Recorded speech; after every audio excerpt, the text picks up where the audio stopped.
avant, bon, avant d'être sur la Lexion 8007, je ne connaissais pas du tout. On a travaillé en rotor, on a travaillé en conventionnel, donc à square. Et après, donc, on a donc acheté cette Lexion. Et pour vraiment connaître, bon, on a fait des conditions difficiles cette année.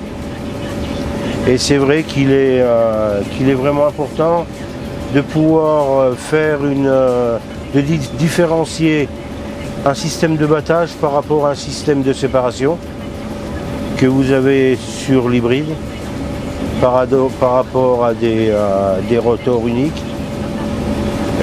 Pour moi, c'est un peu plus de plage parce qu'on peut jouer sur la vitesse de battage ou alors sur la vitesse de séparation. On différencie les deux. Autrement, à laisser convaincu par la machine.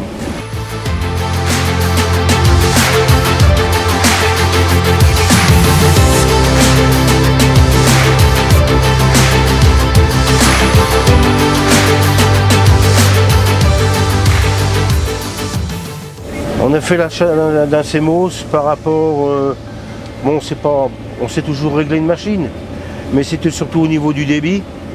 Et je me suis rendu compte qu'à l'essai, les réglages que faisait la machine, jamais une fois j'aurais pu les faire manuellement. Parce que bon, elle trouve des choses que moi, visuellement, j'aurais pas découvert. Et à l'utilisation non plus.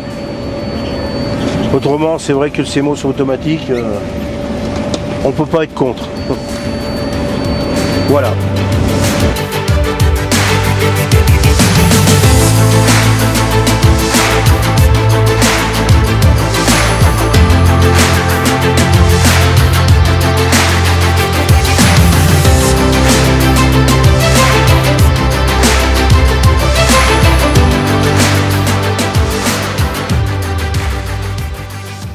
L'utilisation du CMOS, c'est vrai que bon, c'est pas compliqué quoi.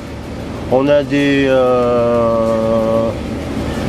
donc des facteurs de savoir ce qu'on veut réaliser, des stratégies d'optimisation. Donc ça c'est au choix du chauffeur. Hein. Tout ça, bon, si on veut plus de propreté et tout, ça c'est sûr c'est au détriment du débit, ça on le sait très bien quoi.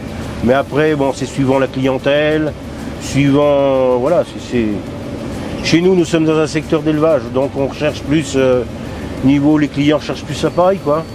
La propreté de grain, bon c'est pareil aussi, bon il y a pas mal de stockage et tout, il n'y a pas de séparateur, donc on essaye, voilà, on fait au mieux quoi. Après c'est au détriment de la machine, mais bon, des machines comme ça c'est quand même assez performant pour les rendements qu'on peut avoir chez nous, c'est voilà, très bien comme ça quoi.